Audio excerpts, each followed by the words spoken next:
The Maasai are one of the most well-known indigenous ethnic groups in Kenya, famed for their rich culture, resilience, and warrior traditions.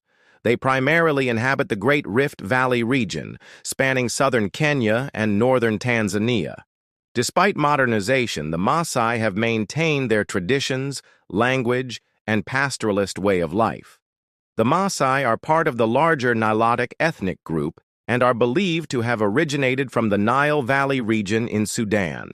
Around the 15th century, they migrated southward along the Nile, eventually settling in present-day Kenya and Tanzania.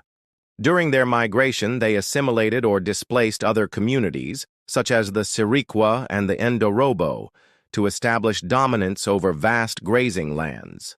The Maasai have a deeply structured social system based on age sets.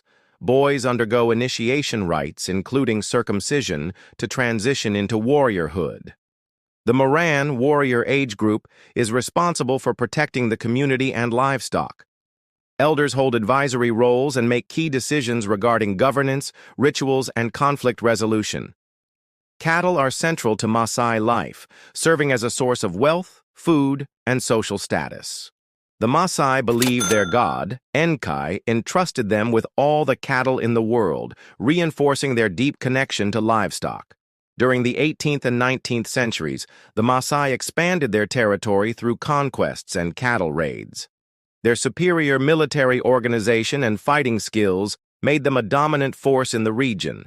However, the late 19th century brought challenges such as intertribal wars, European colonization, and natural disasters like drought and diseases, which significantly reduced their population and influence.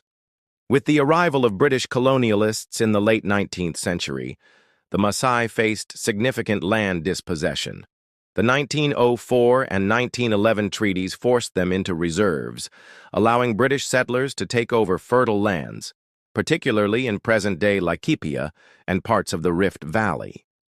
These forced relocations disrupted Maasai livelihoods and led to long-term socio-economic struggles. After Kenya gained independence in 1963, the Maasai continued to struggle for land rights and economic inclusion. Modernization, urbanization, and climate change have threatened their traditional way of life. Some Maasai have adapted by engaging in tourism, education, and political leadership while still preserving their cultural heritage. Today, the Maasai remain a symbol of Kenya's cultural heritage. They actively participate in conservation efforts, community-based tourism, and political advocacy for land rights. Despite challenges, they continue to uphold their traditions while adapting to modern realities. The Maasai have a rich and dynamic history marked by resilience, adaptability, and cultural pride. While facing modern challenges, they remain an integral part of Kenya's identity, ensuring that their traditions and way of life continue to thrive in an ever-changing world.